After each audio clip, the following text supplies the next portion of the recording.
What's going on, everybody? Welcome back to the channel. In this video, we're gonna do a deep dive on how we do some of our deck accessory framing, like privacy walls, skirting, all of that.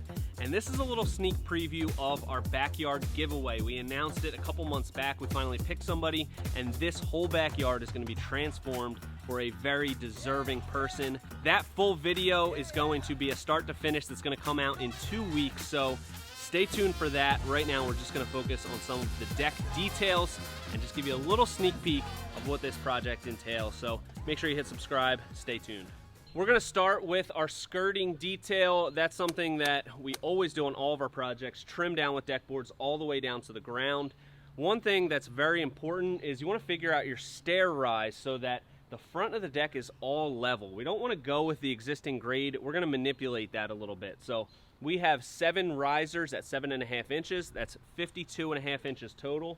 So we want to make sure that all of our walls across the front are that same height. It's going to be 52.5 to our decking, so 51.5 to the top of our framing. The one thing that we want to consider is that some of these bays are going to have flat blocking on top for our railing. So I'm going to make this 49 inches. And we're going to cut 2x4 49 inches, and then we'll have it stick down. We'll show you how we connect everything to lock it in for justice.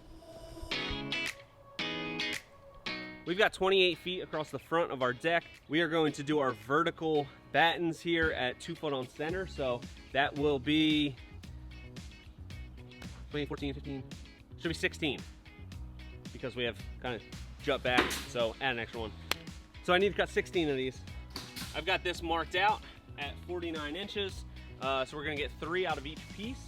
Set a bunch of these up, cut them all at the same time. Super easy.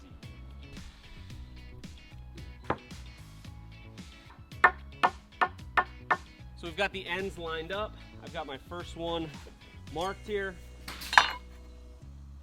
This method is perfect if you just need rough cuts. If they need to be exact, you don't want to do this, but we just need them to be close to 49 inches.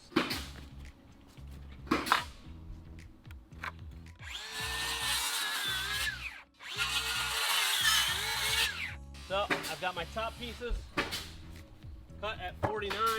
That's 6 of them right there.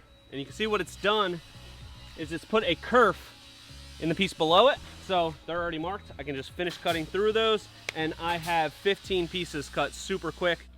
Next thing I'm gonna do is I'm gonna make a mark up from the bottom at 42 inches. You'll see why I'm doing that in 1 second.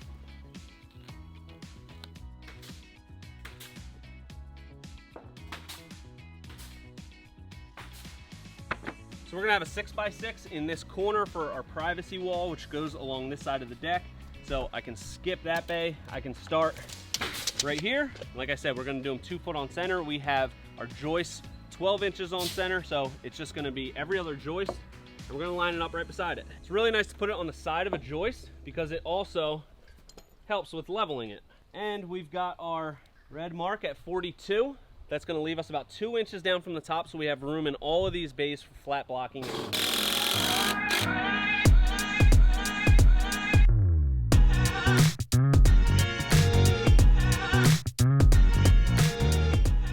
she's good. Good. We now have these up. Well, let's wrap around the corner first. Is this a full wall deal as well, not just a skirting wall? Thank you for reminding me. All right, we have our vertical framing supports up. Now what we're gonna do is we're going to attach some horizontal boards. What that's gonna do is gonna bring it out flush with the edge of our deck, and it's going to give us those horizontal supports because we're gonna be running this skirting vertical.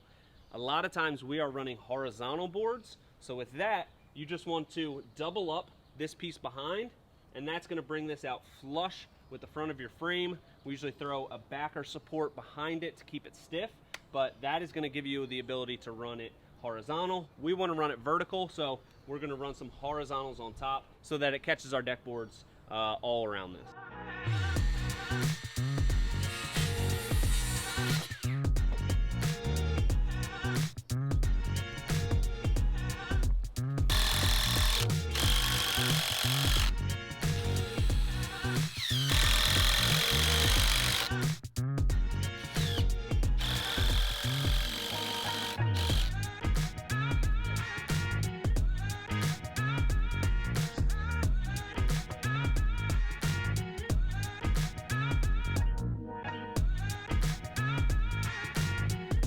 How are you on that end? Good? Fun?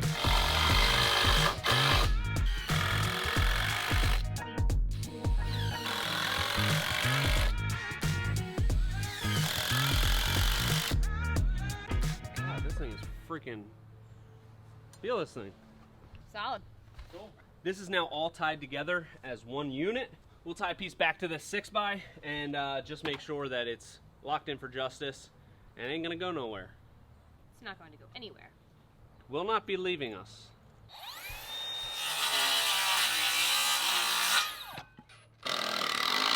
And just for future reference, when I say Roger, you don't say okay, you say Roger. Like I'll say Roger, and then you will say in an affirmative tone, like Roger.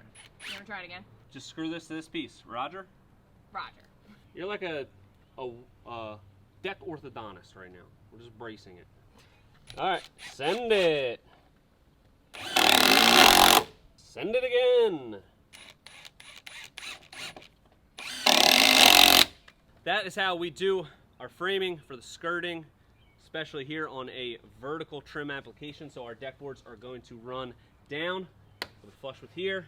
We have our nailing all the way across here and across the bottom. So it's all one unit. It's going to stay nice and straight and flat. And we've got space to screw it all in, lock it in for justice. All right, our next step is going to be framing out for our privacy wall. We have a privacy wall that we're going to do about 5 feet up. And we've gotten this question a lot. How do you build the privacy wall so that the top is nice and structural and rigid and it's tight, you know, it's not all floppy in the wind. So we're gonna show you how we do that. Number one thing that I like to do is use 6x6s if you can. So we are going to have 3 6x6s, one at the house, one on the outside, and one directly in the center. So I'll mark out for those now. And Jose's doing mid-span blocking. We're not gonna cover that.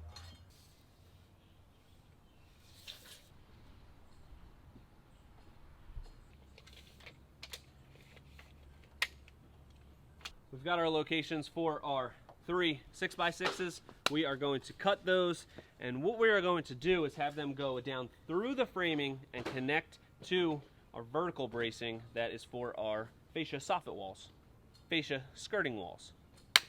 That's it. So this side, what we're gonna do is, because this is sloped away, we always want the front to be on a level plane if we can. Here we're not going to be able to do that, so we're going to have this one be the same distance down as our skirting framing. We'll measure down at the house, and then we'll have this on a slope. Safety first.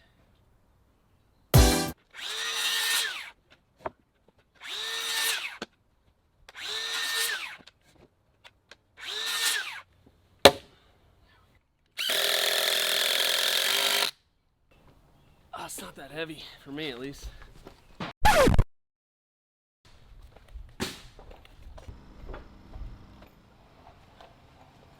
Here we go, we got this big post here.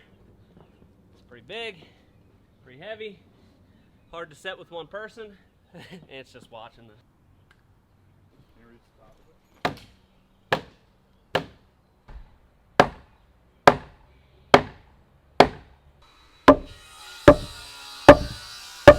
Now that we have this up, the purpose of this scrap piece is to stop it when it gets to that height of the deck. It actually helped out because I was able to hit that with a sledgehammer and drive it down. Now we're just going to temporarily screw it into place with a couple screws. Nothing crazy. We'll add some big lags in a little bit once we get it kind of finalized.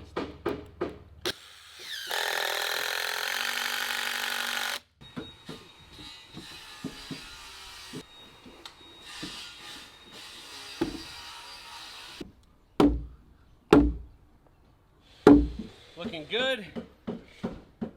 We want to keep it a couple inches away from the house so that it's not touching the siding. So again, get a couple screws in it. We'll go back later once we square it up, plumb it, and make sure that it's locked in with some lags. Go, one more. This one should slide in nice and easy because it's right in the middle. We've got our block. Stop it right at the height we need. Whew.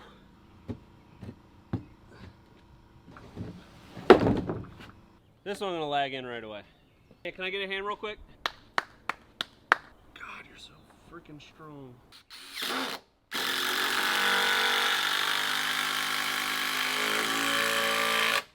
All right, that ended up being kind of a pain, but we got the 3 6x in. Next step, build a 2x6 wall in between all 3 of these. We gotta wait to tie in that front side till Ant gets the stairs up, because I want to tie all that framing in together. So we're gonna jump onto this side wall where it is going to be covered in plywood, because we're gonna have a Water feature. And also a bar. But mostly a water feature. All right, so for above the deck, we have just built a simple stud wall. It is how tall? 38.5 inches. Yeah. Because our bar top is going to be 42, and we're going to have a 2x4 kind of bar top and decking on top of that, but then decking on the deck, so add an inch, subtract an inch, be 42 to the top. Here's a little tip for you. We are going to install some flat blocking here, 2x6, but it can be tough to get it, nice and flush with the top. So what we're going to do, put a couple scraps on the top.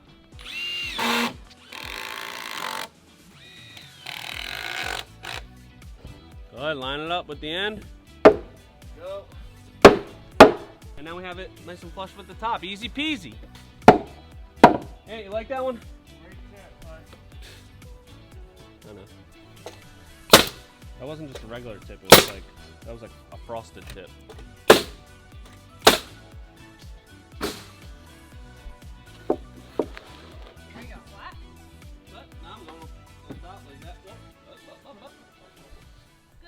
Good? Yep. Okie dokie.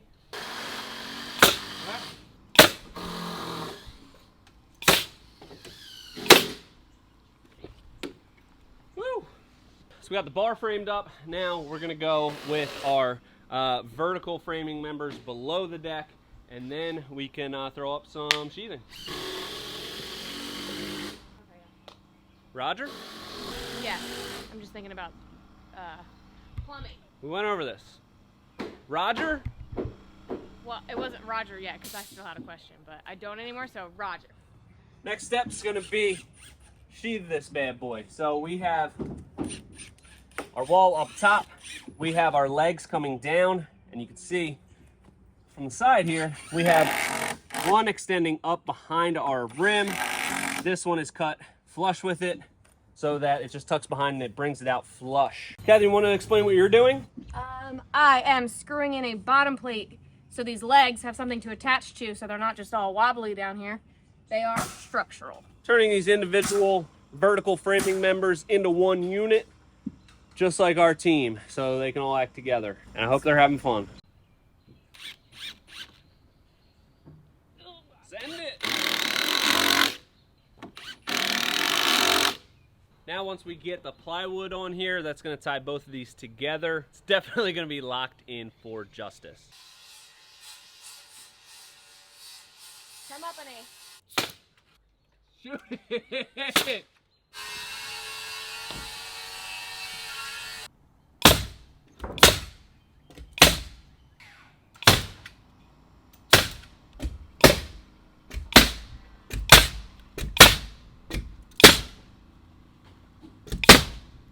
We didn't have anything anchored on this bottom right side of the wall, so I want to get that locked in for justice. So I've got this brace screwed in here, coming up to our joist, and now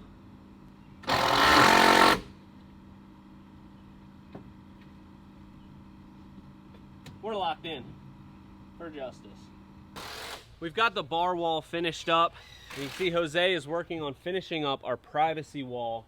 So we have the 6x6s going all the way down through the framing. He's building a 2x6 wall in between it, so that's going to lock everything together up top. The thing that is really going to make this tall wall really, really sturdy is the fact that this is going all the way to the top, all the way down here, and it's going to be tied into our framing that's down below. And if we need to, we can do those diagonal braces back up into the deck joist, and this whole thing is going to be super sturdy. We've gotten a ton of questions where people have built the deck and they try to get some sort of post base on top, and they find that the top is very, very wiggly and loose. So this is how you want to do it. If you're doing something that's going to be even taller, or it's just has more structural demands on it, you might even want to have this 6x6 post go down and become a footing. So those are a couple different ways to go about it. Hopefully that answered a lot of those frequently asked questions about our deck framing. Make sure you stay tuned, because in 2 weeks the full video of this backyard giveaway build is going to be released. We're super excited, so make sure you hit subscribe, stay tuned, and until next time, this has been Premier Outdoor Living.